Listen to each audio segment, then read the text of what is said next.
Hi, friends! Welcome back to my channel. My name's Ashley Aireonna, joined by the wonderful Tom Jensen. Hi, Tom. How are you Yeah, doing? I'm doing great. How are you? I'm doing okay. Really giant big day for America today with the NFL trade deadline going on, of course. Nothing else huge going on. No, Uh, obviously also the presidential election. So we'll make it a quick one so people can get to that. If you are watching this and you're in California and you haven't voted, there's still time to vote. So run out and do that. I think it's all the way up until 9 that you can do it. So yeah. yeah. Mhm. Yeah. But there was the NFL trade deadline, and for a while, it looked like the 49ers were not going to make any moves, which honestly, I wasn't anticipating any big splash moves.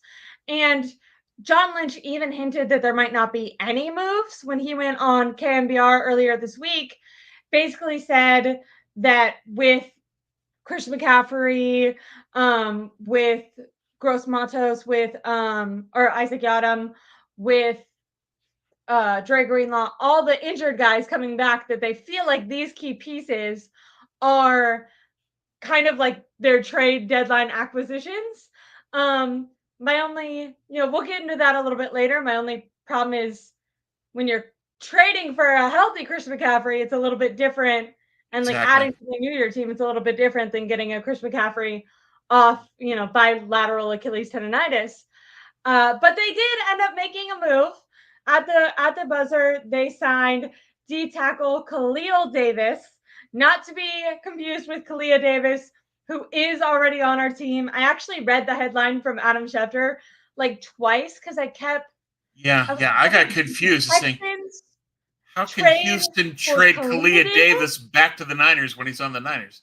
That's it, right? Like I was so confused. I was like, This, okay, I like was maybe thrown. no. But no, it was Houston's player Khalil Davis, and then we have multiple Davises to be out on the field. It's obviously a depth piece, not a splash play, but what is your initial thoughts on this addition? I think it helps just to have a body. I thought this was the kind of move they'd make, where it would just be a small move for a depth piece, was what I expected all along, and that's what they did. And it makes sense because they need more rotation. They just need somebody to take up some reps so that your starters can get a little bit of rest and be better in the second half of games. So yeah, that's okay. But this guy's, he's just a guy. PFF rating of 53. Yeah, he's nothing special, but he's what you want. You want another body in there and somebody hopefully that you can trust. And since he played for D'Amico, that helps. He'll know the system of just what's Familiar with required, the and system at get least. something that they can help with, and hopefully he can contribute a little bit. But he's not going to get a lot of time. I think the more important move was bringing Tashawn Gibson back. I think he'll get some time and he'll help. I do love the acquisition of Gibson. For people who don't remember, he was on the field for the 49ers during the 2020 season, was his, or 2022 season. Wasn't that his best season? He had like six Yeah, he had a lot interceptions. of picks. Yeah, Yeah, six interceptions. And then he was on again in the following 23 season. Then he ended up going to the Jaguars, but he got suspended for performance enhancing drugs. Now he was coming off an injury, so I don't know if it was something to help him heal with that, but he since served his suspension, and he actually hasn't played yet this season, even though he was signed with the Jaguars. Because of that suspension, he hasn't played. So now he's coming back to the 49ers. And you're right. I love the addition of Gibson. I still think that you're going to have Malik Mustafa as your starter with yeah, Jair Brown, but now you have Gibson as a depth piece over George Odum. Is that kind of how you're looking at it? yeah. I think that he's first off the bench at this point until Hafunga is healthy, and so we'll see. But clearly, he's got the trust of the coaching staff and the trust of his teammates. He just played and he played well, and so Yes. there's not going to be any issue with Gibson coming back. He's going to be able to hit the ground running. He's going to be able to do everything they want right away. So yeah, I think that he's a better player than Odom. Clearly, he's got better ball skills, better instincts. Odom is more of a special teams guy, and Gibson is more of a center fielder, a free safety. that Yeah. that can generate turnovers and knows how to do that within this defense. So I think he's a great pickup for them. He He'll be far more outweighed his he'll be more contract. important than Khalil Davis to me. I agree. Gibson far outweighed his contract in that 2022-23 Yeah. season. And I also like we've kind of talked about the difference between having at least on offense, but also on defense, like a lot of the core being these veteran players, but safety is actually a position where there's a ton of youth. And I like that the 49ers are leading into that. But I think it is nice to have a veteran in the room that can like help set a standard, that knows the system. Like I said, he's worked in the 49ers system before. He's also worked with D'Amico Ryans as well. So I think that will be really helpful because I know John Lynch has talked about before that safeties can call a lot of the protection plans Yeah. for that secondary.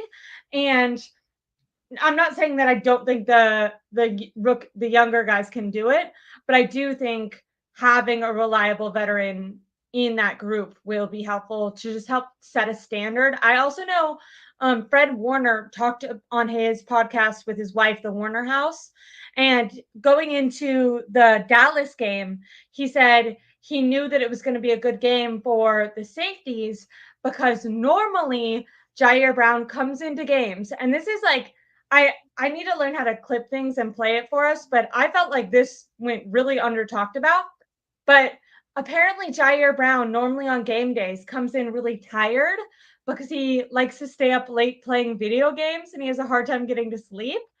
And so before the Dallas game, I guess Jair Brown had like a big smile on his face, and Fred Warner making a joke says like I always ask him like, did you actually try to get to bed this time? And Jair Brown responded like, yeah, I got 10 hours this time. Like I really went to sleep. Um, and he and his wife kind of made a joke, just like young guys, they're gonna prioritize partying, they're gonna prioritize playing video games with their friends. And he kind of like shook it off, like, like not much we can do, which I kind of also hate because I'm like, no, I think leaders on the team, like captains, need to be like, guys, go to bed on game days. What do you mean you're like Yeah. staying up until Yeah. 2 a.m. playing video games? Like, no. But this is just, I think not only is Gibson going to be a better option on the field if one of the safeties goes down or is out for a couple plays or a game, whatever, over Odum, but I also just think having that veteran presence might help kind of with things like that. Like, this is Yeah. how you prepare for a game. This is Yeah. how you call protections. This is, the mindset that we're going to carry on to this team. Like Gibson did really well when he was here, so I hope that he commands a level of respect. And we know for a guy who's 34 years old to still be playing in the league, and how well he did with the 49ers, he must be a very dedicated guy. So I think those things are additional things outside of just on the field performance that I'd like Yeah. having Gibson in that room. Yeah. Well, I think that Jair trusts him as a mentor. That given they lost Steve Wilkes, it's going to be important for Jair's development to have somebody like a Gibson that can tell him, here's some of your cues. And it helps that he finally got sleep. You can see that because this was Jair's best game of the year. It was last week. So, Yeah, but yeah. there might be a correlation there of sleep, rest, and readiness. And Don't hopefully you feel like he'll that's be a lot better going forward in the second half of the year. But I would think that Gibson can do nothing but help. That he can give you another coach in the field. He can be a trusted voice. He can be a mentor.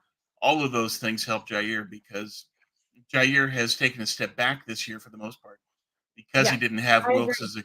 as a coach guiding him. So if you can now go to somebody like Tashawn Gibson, then hopefully that works. Definitely. And then really quickly, because I don't think we said it when we did talk about Khalil Davis, the 49ers, in order to trade for him, exchanged a 2026 seventh round pick. To me, that sounds like maybe the Texans were going to cut him. Like a Probably. six-round pick in general is nothing, but a six-round pick 3 seasons from now is crazy. Yeah, who knows? But Yeah. then Brock Purdy, so True. We never want to write these guys off.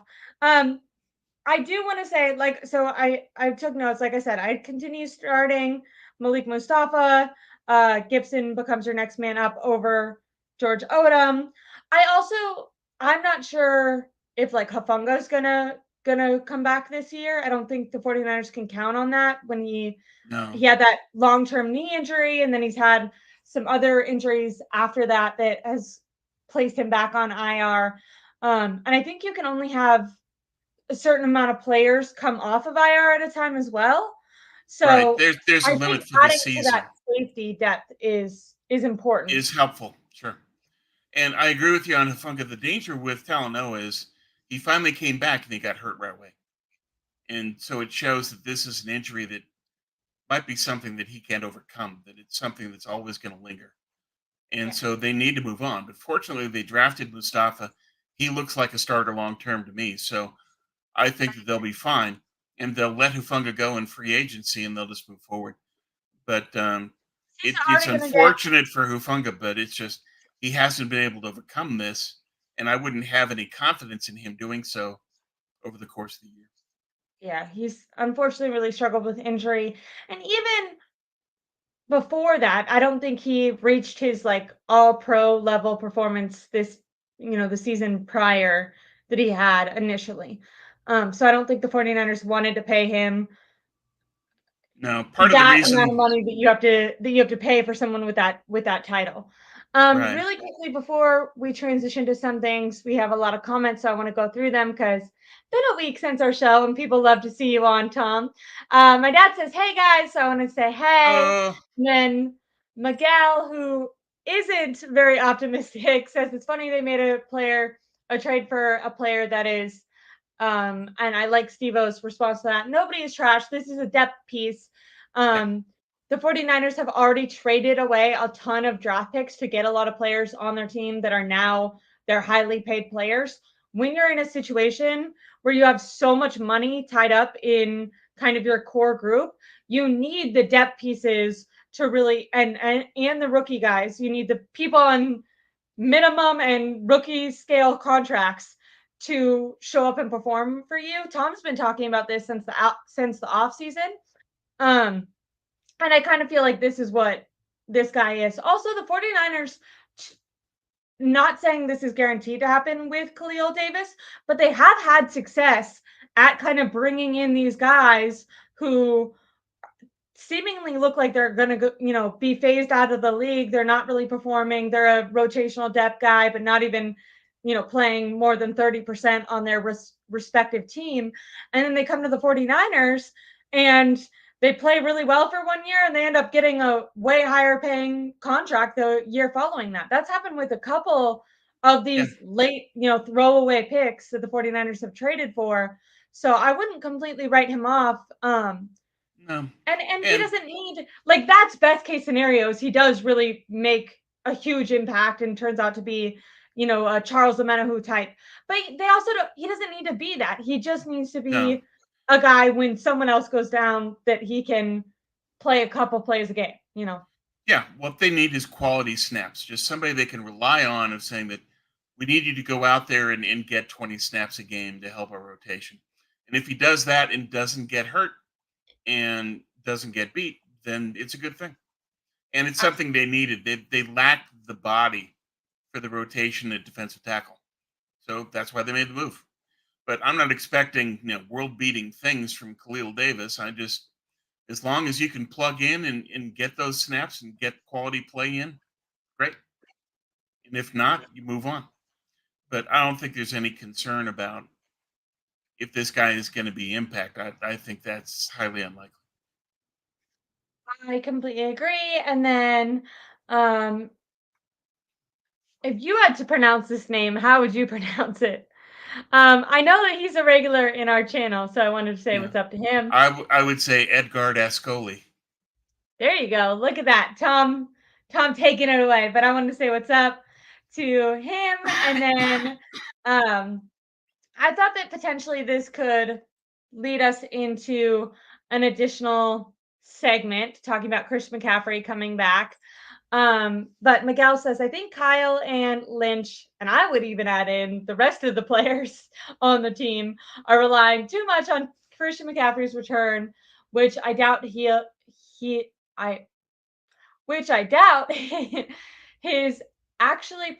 he'll actually play and stay healthy is what I'm assuming he's saying. Leading into Christian McCaffrey was back at practice yesterday. There was a voluntary practice on Monday. Obviously, there's going to be a full-grown practice today, but we hadn't heard from Ian Rappaport or Adam Schefter that there was any setback for his Monday practice. His windows opened from IR. There's some rumors that maybe he'll be back in Tampa, ready to play for Tampa. They have 3 weeks that he can be practicing elevated before they actually have to elevate him from IR. I have said this before. I would not make Christian McCaffrey's first game back the one that you have to fly cross country for. I would wait till after that. Now, potentially the 49ers feel like they need him to beat Tampa, and that's something we can get into. But just talking about, before we talk about like if they need him to beat Tampa or anything like that, focusing in on, do you think, because John Lynch did say this on KMBR, basically saying with the return of Christian McCaffrey, that's their big move. We've heard Kittle, Debo, Juszczyk, we've heard everyone and their mother basically say, when Christian comes back, that's really going to help us turn it around. How do you feel about that, about the 49ers really relying on an aged Christian McCaffrey who has been, worked to the bone, who has bilateral Achilles tendonitis, who thought he was going to be able to play in the preseason and then had a setback, and then thought he was going to be able to play game 1 and then had a setback.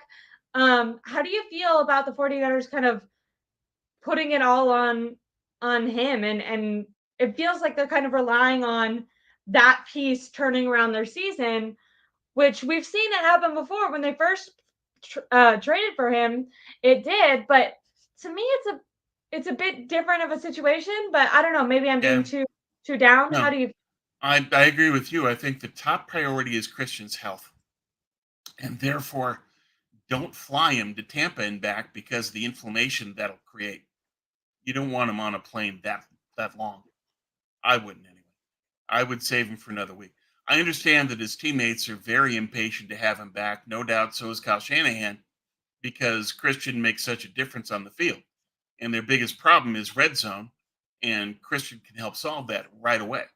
So I understand their impatience, but you have to see the big picture here and say the most important thing is having McCaffrey healthy when we need him most, which means Especially like you have to put him out there at Tampa.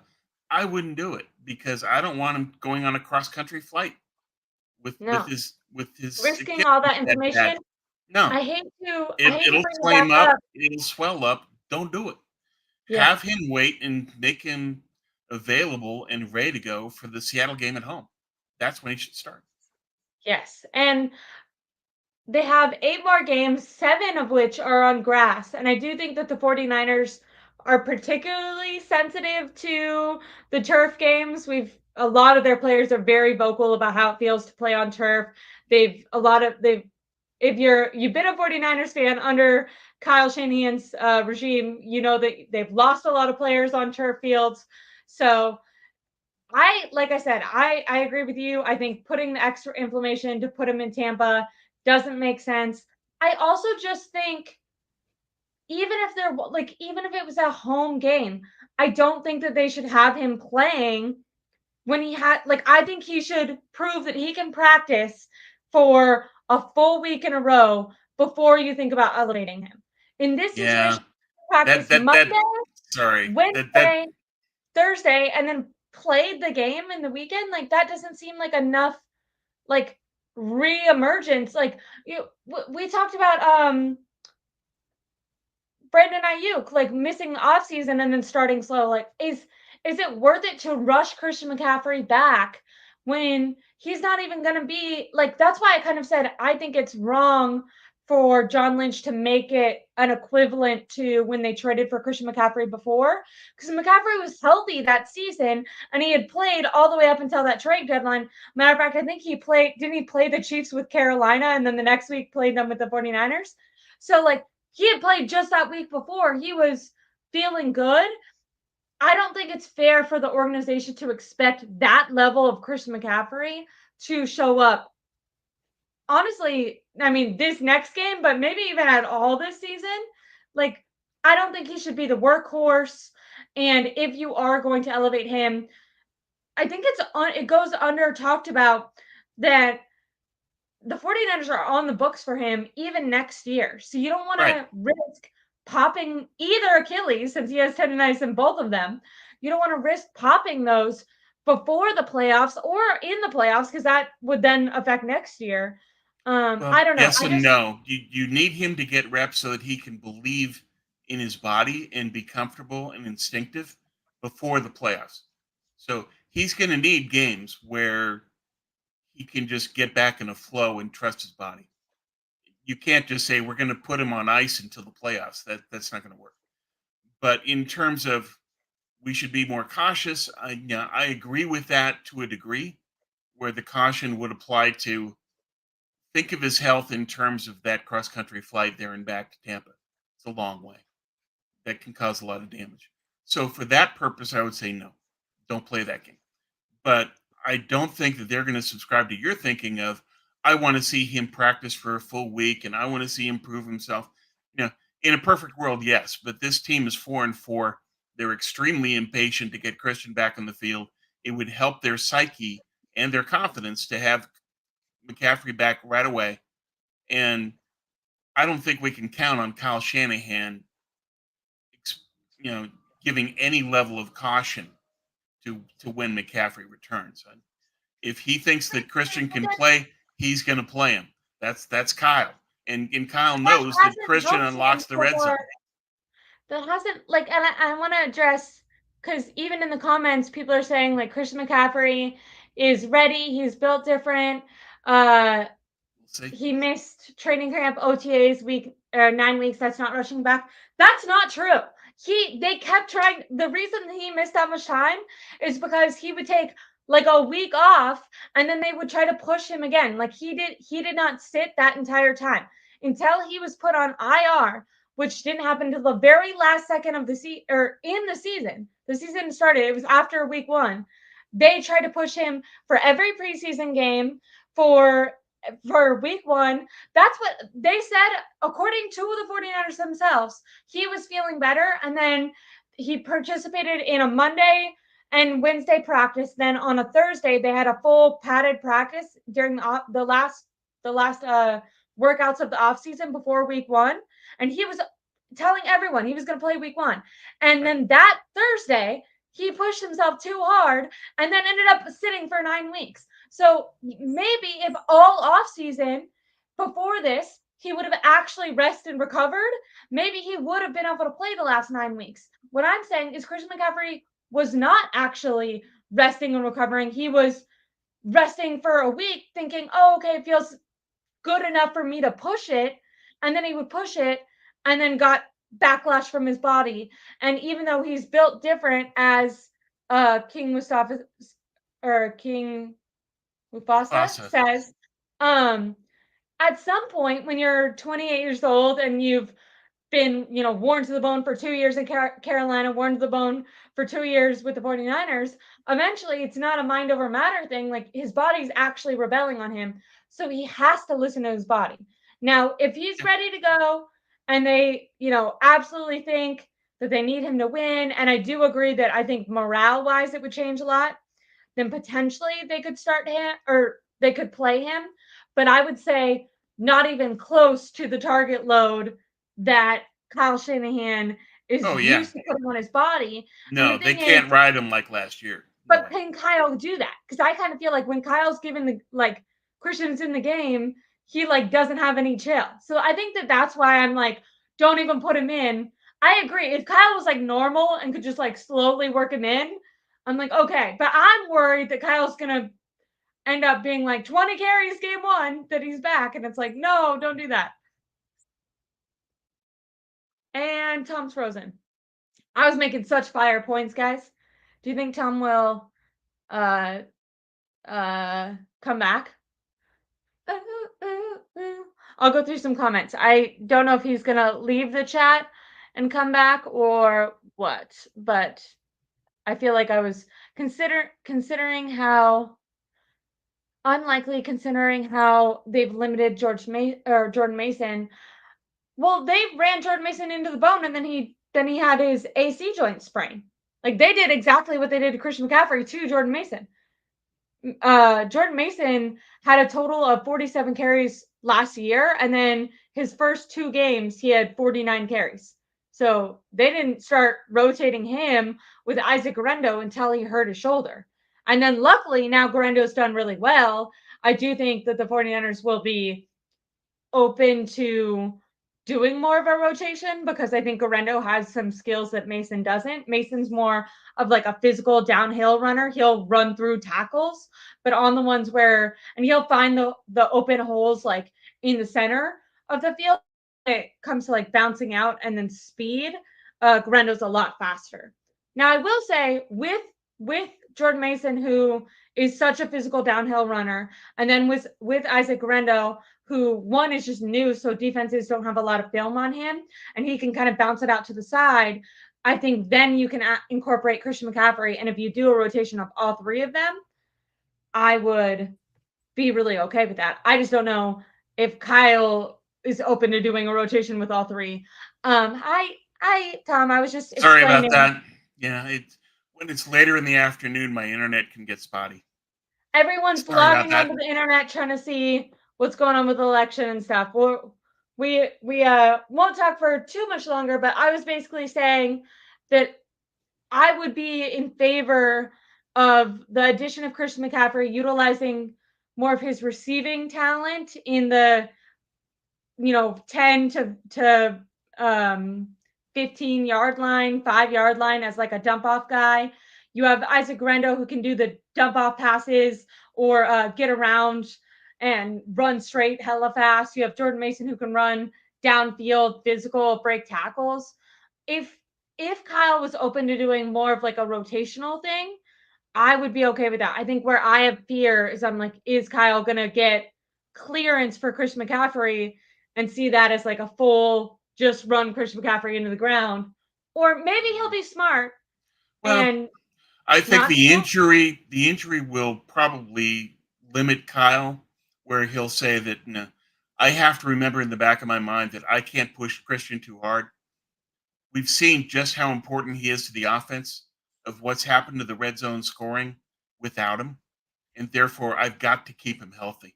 Plus, I would expect that Christian himself is going to limit it, where he's going to be self-monitoring to an extent and saying that, I have to be cognizant of how I feel.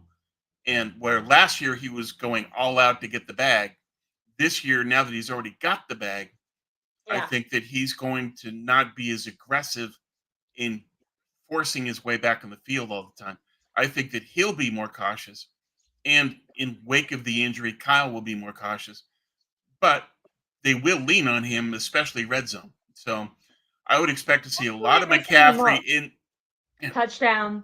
Right. Inside the 30, I would expect to see a lot of Christian where he's going to be heavy rotation. Outside of that, I think it's much better off to go with Mason and Guerrero. I'm not opposed to that. The 49ers have an excellent they're I think top 5 in offense getting down into the red zone. It's the closer that they get to the actual end zone that then they start stalling out. And if you go back to last year, where the majority of the touchdowns happened was Christian McCaffrey in that end zone. Now, I've advocated to utilize George Kittle a lot more down there, and they did a little bit in Dallas and sparingly throughout this season. And when they have, that's worked out really well. So I hope that when Christian is playing again, they still can utilize George Kittle in that role. Sure. But they need McCaffrey to force the defense to pay attention to him. Where McCaffrey has his own gravity on the field, where he's like attracting defenders. Right? He'll open up the field for other players. I completely agree with that. Really quickly, because you kind of were touching on this, and I feel like this is a common narrative amongst fans, but I really agree with you. I think last year, Chris McCaffrey didn't want to get him out of the field for two reasons. One, I do believe that he's a player who feels confident in his ability and he wants to win. So I'm not denying that. I think part of that is why he didn't want to take himself off the field. But also, I think he wanted to, one, break that touchdown record, two, he wanted to win Offensive Player of the Year, if not MVP, he was going for. And then three, he knew he was going to demand a lot of guaranteed money in the offseason. And I think all of those things influenced his decision to not want to come off the field when Kyle Yeah, Shanahan was trying absolutely. to rotate in and out.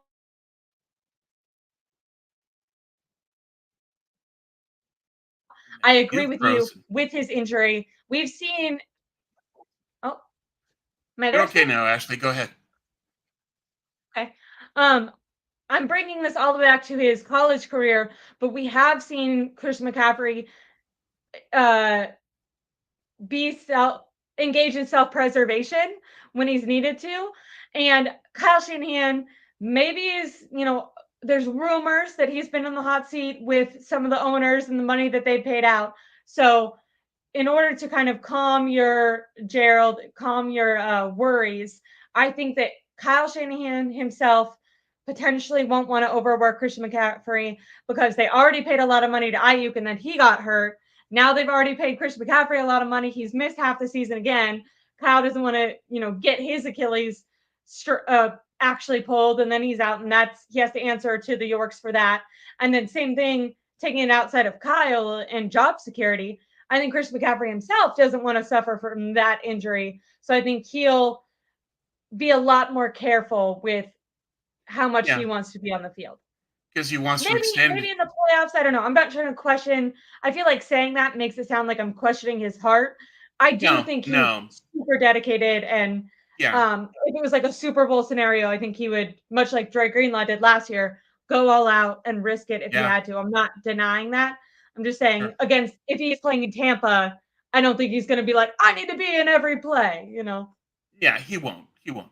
But there's no questioning his competitive desire. He competes hard, and he wants to be out there because he knows he makes a difference. And Kyle, same thing.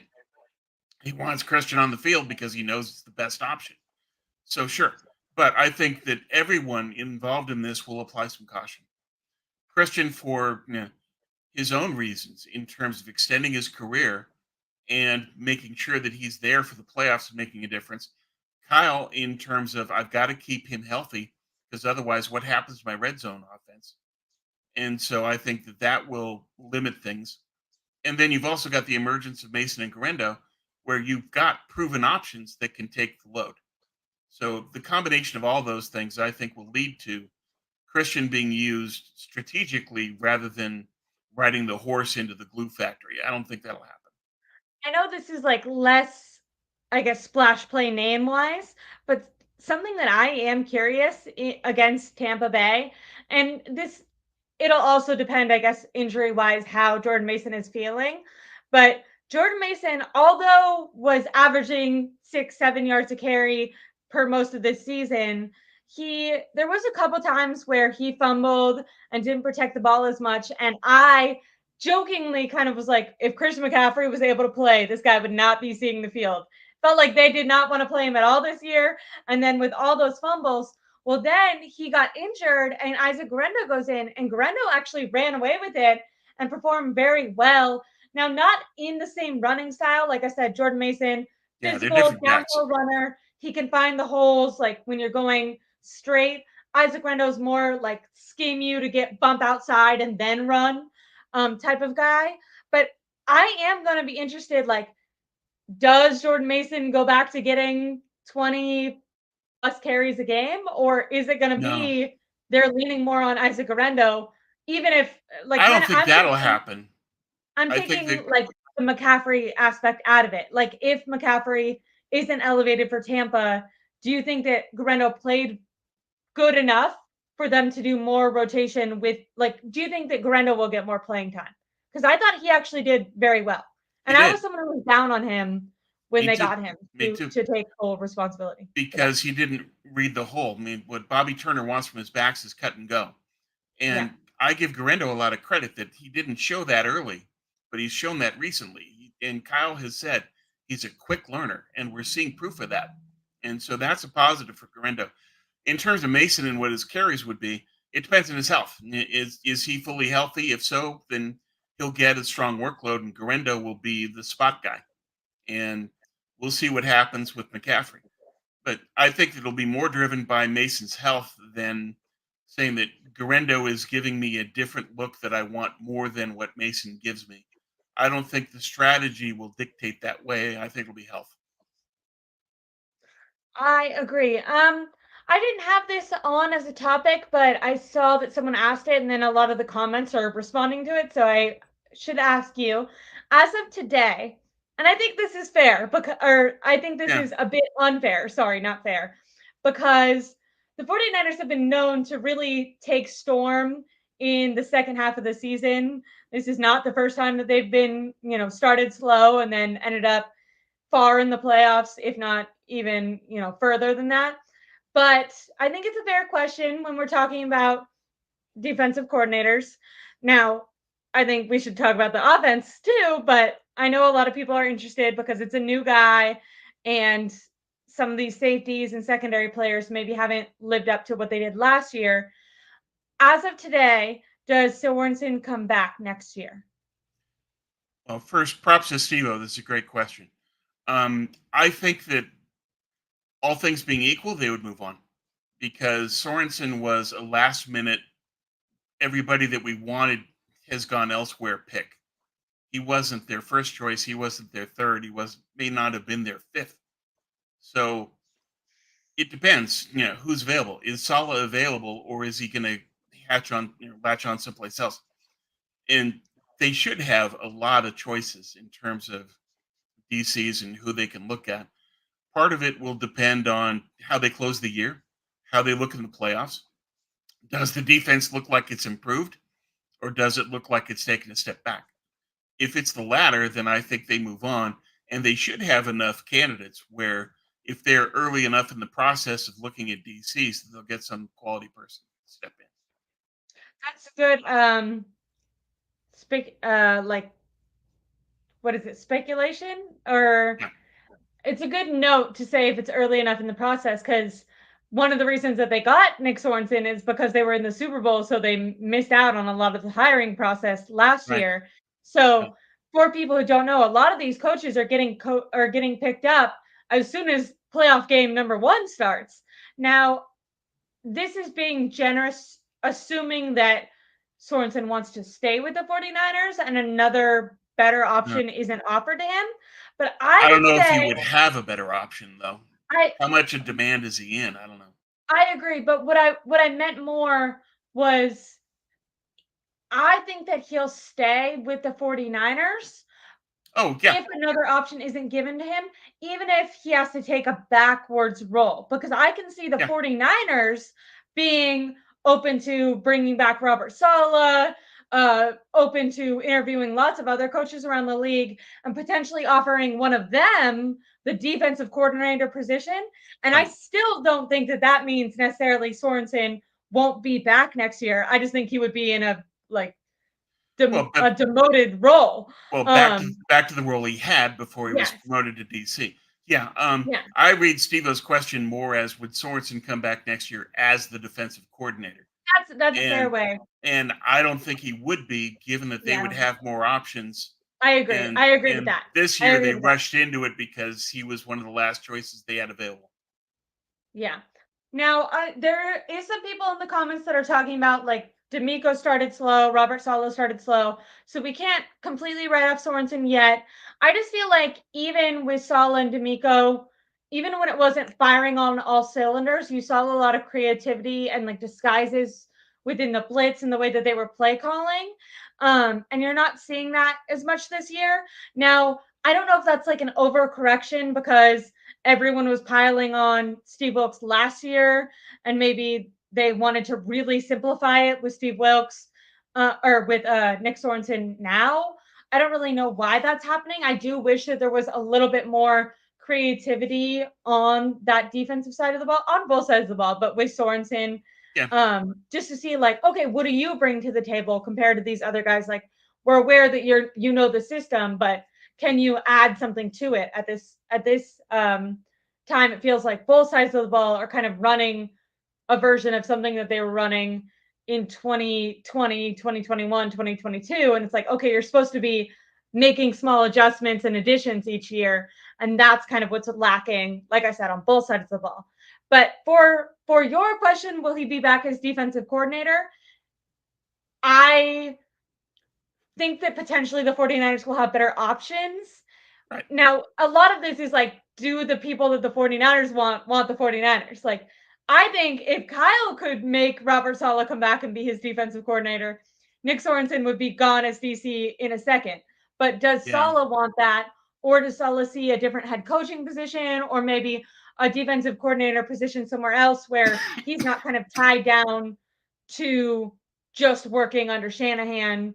I know that a lot of like coordinators around the league, a lot of this happens with Andy Reid too, where you see offensive coordinators and defensive coordinators want to go elsewhere if they want that head coaching position eventually, because they want to prove like, I don't need this coach to be good.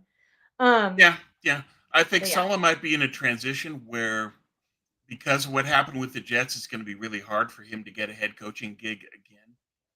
And he might end up going more of the Spagnuolo route where he becomes an elite defensive coordinator, where he just becomes absolutely unstoppable as a defensive coordinator. You don't have to do the headache of everything he dealt with at the and Jets, not dealing with that. Done. Right. It's going to depend on who's hired elsewhere, but I don't think Saleh is in any rush to come back to the Niners and work with Kyle again.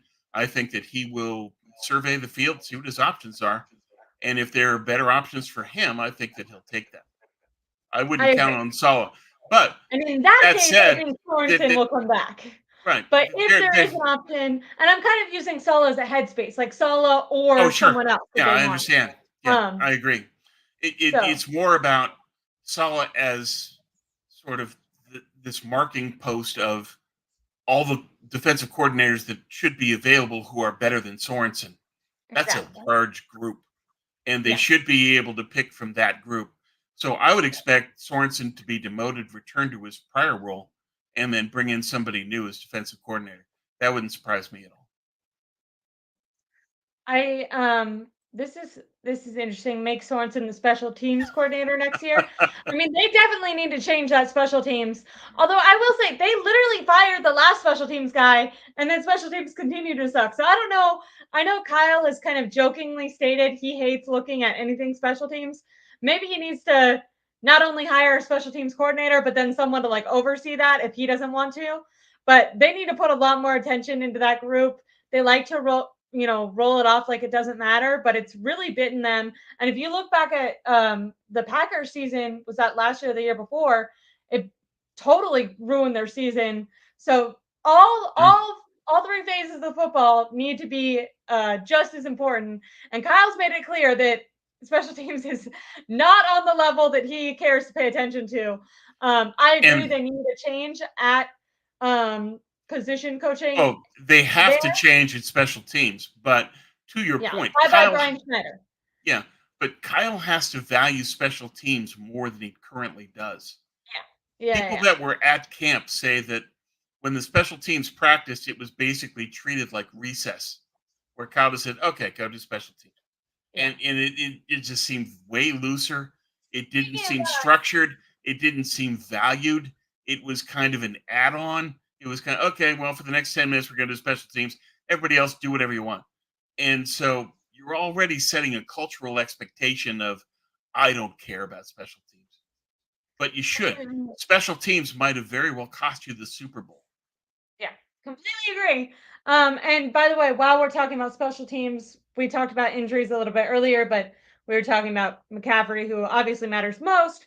But the 49ers did release Andreas Carlson, who was the kicker that they've been relying on. Jake Moody looks like he's probably going to be back, ready to play. I think 49er fans, talking about myself specifically, are going to riot the first time that Jake Moody misses the kick, because that guy has been gone, and they have signed 2 different guys off the couch, neither of which have missed a kick. So Jake Moody, you and your third pressure's on, dude. Are on notice. I don't care if your stupid ankle doesn't feel good. Through the polls. But yeah, I guess it's not surprising. Didn't really matter how well whoever they signed did in Jake Moody's place when you give up a 3rd round pick. As soon as that guy's healthy again, he's going to be back on the field. So I'm not surprised. I do think that maybe the Packers need to call Andreas Carlson back. I know he was there his rookie year, and then they let him go. But their special team sucked last week, and they could use him because he did great for the 49ers. So their kickers are losing. Well wishes for Carlson. Yeah. Well, their kickers are losing them games, and Carlson hit his career high just last week. Yeah. So, and he looked really good. So if I'm Green Bay, I would definitely look at Carlson and bring him back. Yeah. But it could be that he's broken too many trusts within the locker room and with the coaching staff where they just say that, sorry, dude, even if you have kicked better now, we're still not going to bring you back. Yeah, there might be like a mental, like as soon as he gets back on that Lambeau field, he's like, they didn't like me here. It could be in Green Bay's case that bridge has been dynamited. But I would think that given how Carlson kicked and looked, that he could get another job. Yes. And then some people are saying that Jake Moody scares them and talking about Jake Moody, but then to bring us back to reality, how Pichio, I don't know how to pronounce your name, but I know that you're from Sweden. What's up from Sweden? He's a regular in our chat. I should pronounce her name correctly at that point. I would think it's Kawachipto is how I pronounce it. Kawachipto. Okay, I like that. But he reminds us all, because me specifically, I tend to be very negative on Jake Moody. He says he's literally missed 1 kick all year. Now, also, he's literally missed multiple games this year, so that's not a big sample size. And also, if he would have made the freaking kick in the Super Bowl, then they would have won the Super Bowl. But it's all good. It's all good. Everyone, most like Green Bay, they wrote off Carlson, and then he came to the 49ers and did good. His rookie year, I need to apply that same logic to Jake Moody. Jake Moody, he had some ups, he had some really high highs, he had some lows last year. First year, now he's back, he's healthy, and he's going to do good. If not, put me in, coach. Yeah, well, it isn't Moody's fault that Kyle used a 3rd rounder on him. That's not Moody's doing. True. Blame Kyle for that, not him. And Jonathan Pierman also makes a good statement saying we shouldn't have to rely on Jake Moody. The 49ers should actually just get into the end zone. He didn't say that last part, but that's what you're insinuating. And I agree with that. You're not going to win the Super Bowl or playoff games kicking field goals. So get in the end zone, actually target George Kittle. If Christian McCaffrey is healthy and ready to go, give him some, I imagine whatever his first game back is, if it's Tampa or after that at home against Seattle, I think he's going to get targeted in the red zone and score a touchdown. I don't have like a gambling website, but if you guys are into that, whenever Christian McCaffrey is good to go, I would bet on him to get 1 touchdown in the red zone, because I feel like that'll, when it comes to morale in the team. Now, I don't have this written down, but we had touched on it, and I thought that I would ask your opinion on it because, like I said, I feel like it's under talked about. But Fred Warner has that podcast that I mentioned. He talked about Jair Brown not being fully rested for games, which is insane. And you and I have talked a lot about leadership and how important that is on this team, and how the captains really, in my opinion, should be stepping up and like taking more of an active role. Fred Warner is such a professional, such a model player on and off the field. But I do wish, like I said, he was kind of joking about that. And I'm like, I wish that the first time you heard about that, you could be like a little more forceful and be like, hey, dude, like, get off your video game at midnight. Like, don't come into the game and tell me you're tired and be like, I'm sleepy. Like, what are you doing? Dude, this is important. This is your career. Yeah. This is your career. Yeah. Well, I get what you're saying. You want the team captains to lead. And Yes. that was a hallmark of the Walsh era, where Montana, Lott, Steve Young to this day, when all those he talks, he's like, Steve you Young can is hear still a him leader. and Yeah, his leadership. Yeah. yeah. All of those guys were empowered to the point where they're saying, okay, I'm going to lead the team, but I'm also going to lead the team through you guys. That you're going to enforce things for us. You're going to keep the locker room steady on an even keel. You're going to keep everybody producing, and you're going to hold accountability throughout the locker room. That's going to come from the head coach and from the team captains, the team leaders. And I think that might be an area where they're kind of falling. Is you look at it and say, okay, who is truly leading this team in the locker room? And that's something we don't really know. But when you get an example like this with Jair, that's a lack of leadership. And that has to come down to the position coaches and the veterans in that position group. So you need Hufunga to step up and say, you can't do that, kid.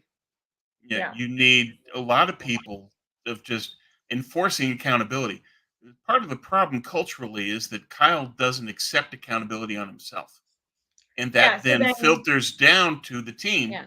And so you end up with stuff like this where Jair is on video games until 2 in the morning. Yeah. Yeah. Like Where's Kyle makes it, don't where criticize me, I'm above you. Same thing, like if we look at other leaders who are probably getting this attitude from the ultimate leader, which is Kyle, but then you look at Trent Williams, who I think is a good guy and a great player, but he's much more of a solo contractor. I feel that way well, about Nick Bosa and too. Bosa, right. Yeah. Yeah. This team, like we've been saying before, where this is a team of islands. This isn't a team of one continent moving. It's just everything is independent contractors, and so I'm doing my thing.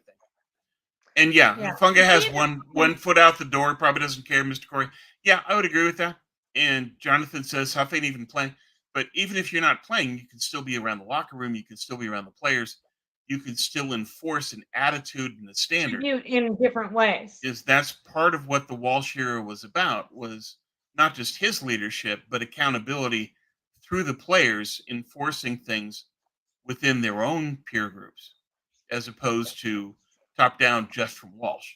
It was But I'd Walsh agree. to the team leaders to everybody else. There was accountability throughout. There was a structure, and then Yeah. there was a deployment. And I think that both of those things are missing because Kyle doesn't value accountability. So the players take his lead and say, well, then I'm just going to apply accountability to what I control. And that's how you end up with independent contractors. Yeah. And I do like I understand people who are saying like, oh, Hafunga's injured. I know there is kind of this attitude like if you're not playing, then you don't have the right to talk. But that I would No, take that and apply it to what you're saying about leadership and go like what Kyle should be doing as coaching in order to not ostracize his injured players and players that have wisdom that could positively impact this team is by actually saying like, hey, if you're not on the field, that doesn't mean you're not a part of this team. Like, we still want you to contributing, and everyone around, I don't want you side-eyeing this guy when he's giving you feedback, when he's giving you advice, because that's his role now. He can't go out there and make sure. plays for you, but what he can do is he can watch the tape. He can hear you, struggling with a production plan or struggling to go to sleep on time and give you advice. And that can be like Kyle should be able to set a foundation of respect for all players, even the ones that can't actively contribute on the field right Well, now. or And at least so, designate leaders within a position group. exactly. And then also in the comments, they talked about, I would agree with this. I think two of our most elite players who are also, in my opinion, players that feel like more involved in the team. Like I said, I think Trent Williams and Bosa more independent contractors. Yeah. I think George Kittle and Fred Warner are guys who often speak for the team. They speak for Fred Warner for the defense, Kittle for the offense. I really do wish that they felt because I know that they hold themselves accountable. I do feel that way about those Well, two players, but and they think in team terms. I That wish that they I could do it to the people around them. Yeah, I would agree with that. But I think their orientation is correct. That they are focused on the defense collectively, the offense collectively, not just themselves. Yeah, and not And as like a one unit. right, right. And in cohesion, as you have pointed out, very effectively, I think, is the lack of cohesion is part of why they're struggling this year. Is that in past years they would rally around each other and say, "Okay, we have to get this done." There was a collective belief. There was a cohesion in belief in each other, belief in the team, belief in the coaches, and I think the loss in the Super Bowl kind of chipped away at that. And so now that leads to more independent contractor thinking. So if they're going to get team leadership, I think that's where it comes from. Kittle and Fred, because that's Yeah, their orientation now. In terms of Funga, yeah, he's not playing, but he was an all pro. And that should carry some weight. That should have some cachet. And I think that the players would look up to him and say, when Ufunga is telling you this is how you need to go about it, they're going to listen. I agree. And then one additional thing about that Warner podcast. And I think it's also hard because like even leaders don't always agree on everything. But Sydney Warner, his wife, kind of teed something up and she said, like, if you could give advice to rookies, but also just all guys around the league, how would you say to best utilize this bye week? And he stressed, he was like, I would never get on a plane. I would never add extra inflammation to my body. We're already flying more than most teams in the league. We already have a rest disadvantage. I would utilize this team, yes, to rehab and unplug, but I'm not going to sit on the couch the whole time. I'm not going to just drink beer the whole time. I'm going to do a lot of like active recovery, not work myself to the bone. I am going to give myself some rest, but I'm not Yeah. going to fully unplug. Like this is still the season. I'm going to take a break without acting like this is now the off season. And he really stressed like the drinking thing, the still watching some tape, still doing some rehab, but like with some not like physical working out, but some active Well, recovery. And then he yeah. really stressed not to get on a plane. And what I thought was interesting the last week is there was all these pictures of George Kittle and Brock Purdy and their wives and Kyle Juszczyk all in Wyoming. And there was Right. pictures of the private jet that they took and everything. So I think a lot of times stuff like this is just hard because like even the leaders, like those would be three guys that you would consider leaders: Fred Warner, George Kittle, and Brock Purdy, and they obviously approached this bye week completely differently. And I will say I just want to give this isn't me judging Purdy or Kittle, but it's me more just giving props to Warner. I think he takes his job so seriously. I think he Yeah. wants to be a champion. I think this stuff really matters to him. He's a football player first and foremost, where when you look at George Kittle, you can tell as soon as he's out of football, he's going to have a great time in the WWE, and he has kind of his apples in other fields as well. Well, He loves being a football player. I'm not doubting that, sure. but Yeah. I think Warner is, I mean, he thinks about absolutely everything, which is reminds me a little of Bosa, because I know that they talk about how regimented Bosa is, but Warner is somehow able to do that while also being like such a team guy, where Bosa more, it feels like an independent contractor. Um, but yeah, I don't know. I think that I listened to that podcast for the first time ever this off season or this bye week, and I was like, dang, this guy is like dropping some gems that people are not Yeah. discussing. Yeah. And they really, like I said, they approached it kind of what would be your advice for rookies and guys who want to optimize the offseason. She even, or the bye week, she even said, like, trying to kind of give people credit. She was like, some people, they have families that don't live close. And, what if me and Bo, who's his son, we lived, in Alabama where they're from. And he was like, during the off season, I'm flying to you. During the bye week, you're coming here. I'm not getting on a plane at all. It doesn't matter for what. So I just found it interesting. He was like, this is not a vacation. And then you have like George Kittle posting like bye week vacation. And I was like, oh my God, they're not like, they're all giving out different messaging. Yeah. Yeah. Well, Fred is about winning. Fred is about trying to be a leader to the entire team, not just the D. And I think he gives great advice that basically you need to keep your body lubed. You have to have some level of activity so that you've got the juices flowing, you've got the body going. You don't have total rest because that's not a healthy thing. You want to make sure that you're active, but not pushing things too hard. You're building up a sweat basically, and you keep that sweat going so that you maintain the level you're at. You're in a car accident, and then all of a sudden you just sit still for a week. You'd be like, you'd be the Tin Man with no oil, and so that's what you have to work on. Is you've got this knowledge that Fred's got, you've got this perspective that he has. Why isn't it disseminated?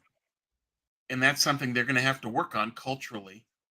And part of that problem is that's Kyle.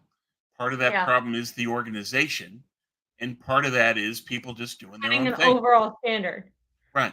There needs to be at least some kind of communication from the team of, by the way, during the break, during the bye, we would prefer that you guys focus on these things to keep your body optimized and to use this time most effectively to get the rest you need, but to maintain the level of fitness that you're at so that you're not regressing and that you're still staying active and sweating and doing what the body needs to stay loose.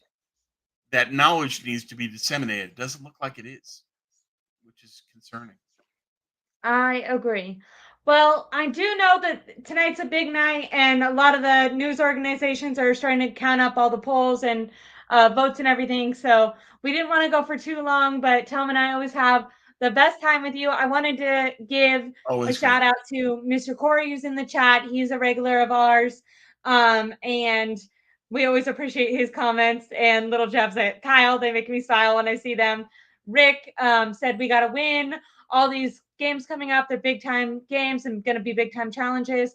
I agree with this. Tom has written multiple articles over the last couple of weeks about how that Dallas, Tampa, Seahawks getting those three games to be three wins in a row will really set up the 49ers to make that playoff run that they're hoping to make.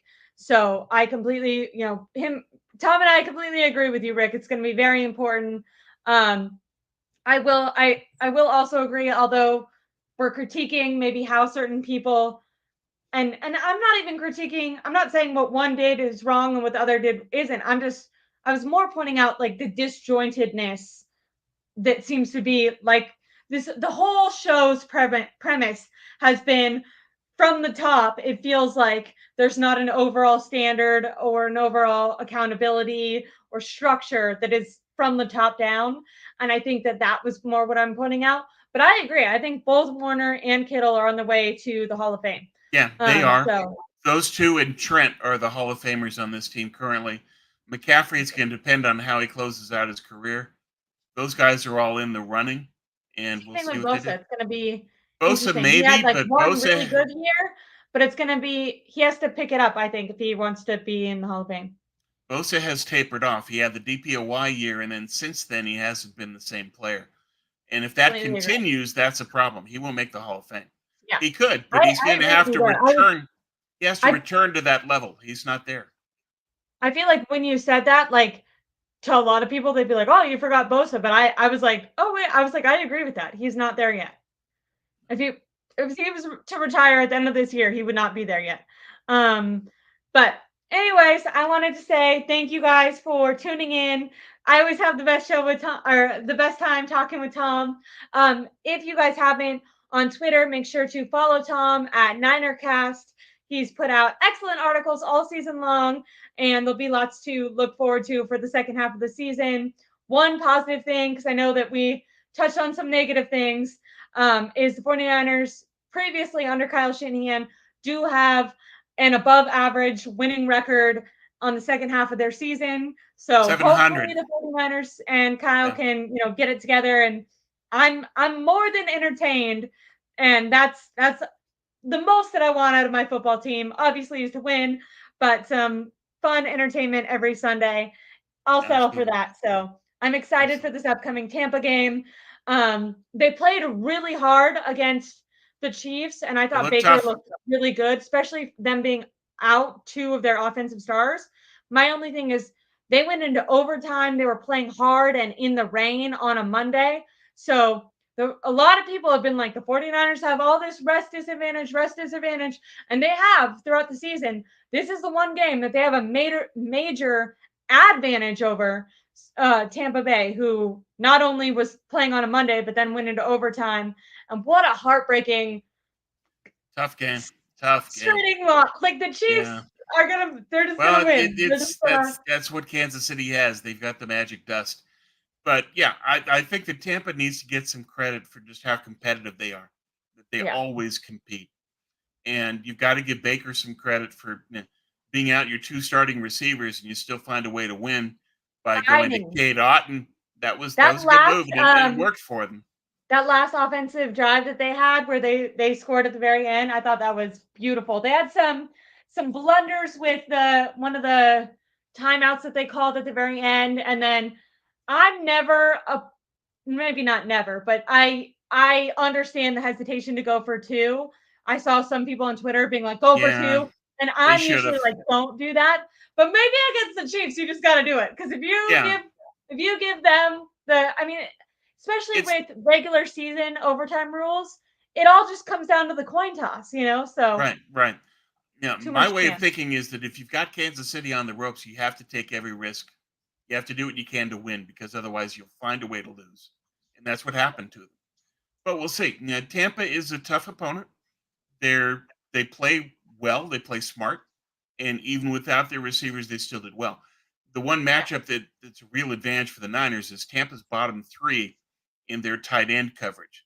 So this should be a big game. I was saying Kittle, target to Kittle. Yeah. This should be a big Kittle game. I think that's where the Niners go.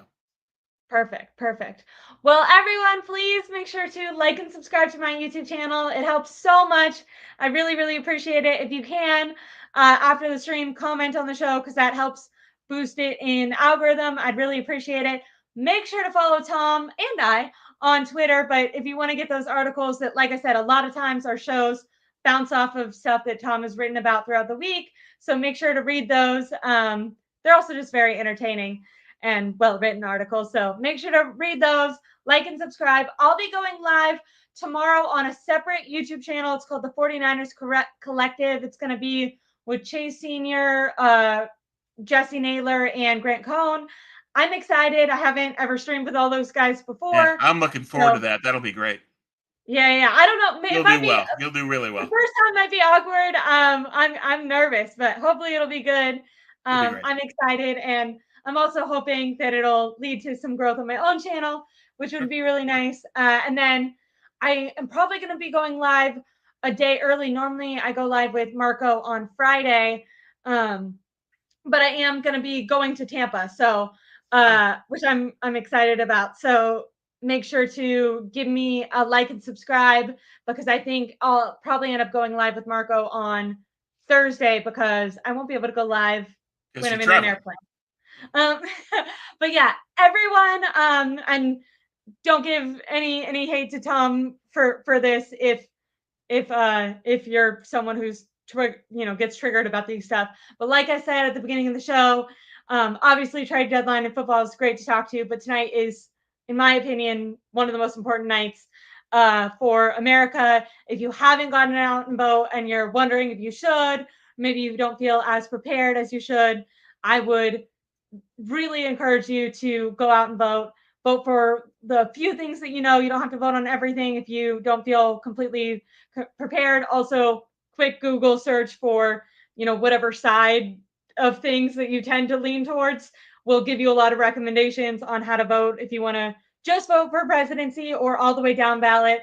I really encourage people to just exercise your right to vote. The first time I was allowed to vote was for Obama. That was my first presidency that I was able to vote on, and I was really, really proud to be able to, exercise such an American right. My dad was in the military, so not only was he a big 49ers fan and influenced me with that, but he just influenced me to be proud to be a part of a country. I am plenty critical of a lot of things that we've done. I don't think we're perfect. I saw someone say, they say, they talk about when they talk about the founding fathers, something that is in the speech that they give is like, we're not perfect yet, but America's constantly in pursuit of improving.